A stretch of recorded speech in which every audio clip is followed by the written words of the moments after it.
Hey everyone. So today we're going to be talking about what lead gen is and what demand gen is, right?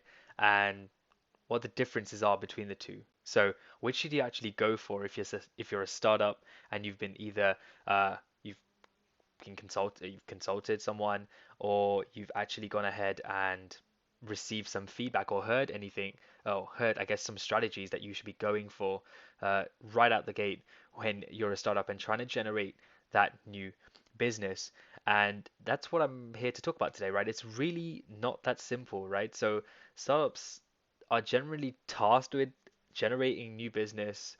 Um, and the question that always comes up is, where do you begin? And so when you're actually more likely to go, let's say if you're a startup founder, you're more likely to actually go ahead and speak to someone. You're probably going to be said, oh, maybe we need to do some lead gen, or maybe we need to do some demand gen, or we can do um, either or, here most of the time. And I think that's the problem, right? So usually it's been treated as either or when technically they are both compatible and need to be run simultaneously. In fact, it's nothing actually new. It's been done for a long time, and you can't do one without the other, right? Um, so let's go over, what the main differences are first with demand gen and lead gen. So demand gen is, for example, as mentioned, demand gen is actually focused on increasing that sort of brand and business awareness, right? So if you think about it, you're generating demand because you're a trailblazer maybe on the market. So usually this is suited to trailblazers. So there's a lot of awareness work that needs to be done to increase something called your share of voice in the market, and so that you can actually educate people early on and get as many touch points as you can, right? With those prospects.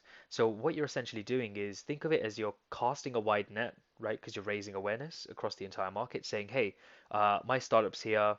We're helping with this pain point. We're helping solve these things. We are doing it by through this product, and this is the brand name, and this is what we stand for, right?"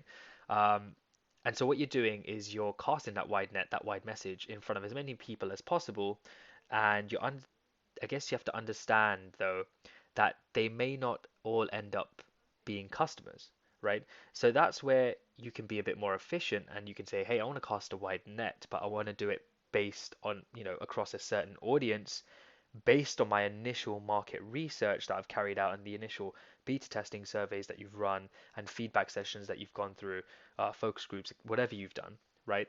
You're going to use that information to your advantage and you're going to cast a net, but it's going to be more of a, not going to be as wide, right? You're going to have it a little bit more focused, a little bit more narrow, and you're going to go after that particular prospect. And what you're doing is you're looking at educating them around a specific problem that they either have and that there's a solution to now, a solution for now, um, and or that there's going to be a problem that they're going to have, and your particular product, or this is how you solve it, and that your particular problem product helps there. So the more interest you have in your business, the more likely you are to increase your customer base. And that's where lead gen comes in, because you need to generate some demand, or there needs to be some demand there in order for you to capture it.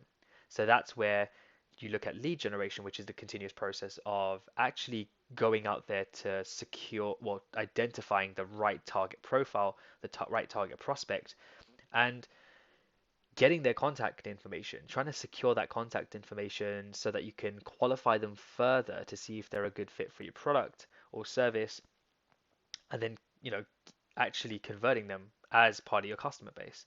And so what's interesting is if you look at the way I've just described that, you have to do one without with before you do the other, like for example, or vice versa, right? So if you want to do lead gen, you need to have demand, right, generated in the first place. And if you want to do demand gen, right, you need to know exactly how you're going to convert them after, right? That's the idea there.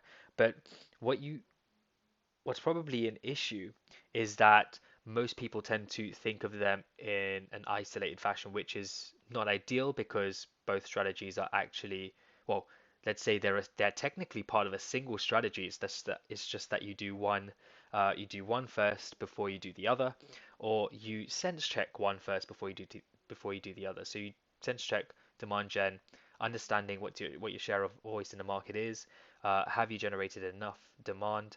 And this is actually the make or break depending on if you're a trailblazer, like I just mentioned. So if you're a brand new product in a brand new niche, so within a niche of a niche, and people just don't understand the problems yet, they don't even know if they have the pain points yet, that's where you're doing a lot of heavy lifting to break into the market, to create essentially it's coming up with your own category, right?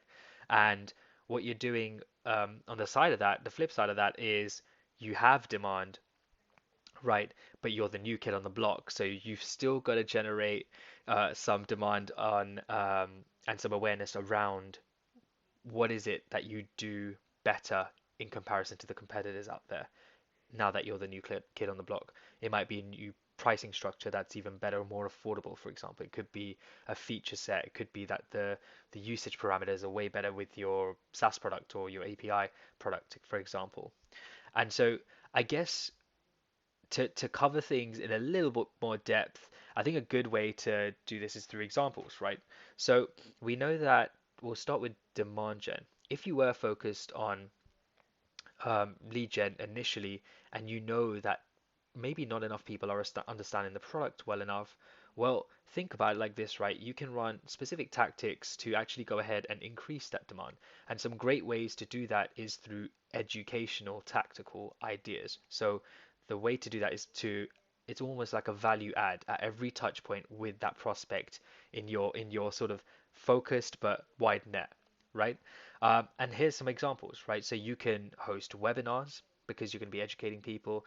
You can have partnerships with influencers. So those influencers that have a specific footprint in that market, they're an authoritative figure and they're able to, um, I guess, a lot of people do look up to them for a sort of advice or the new cutting edge industry knowledge, for example, to find things out from them.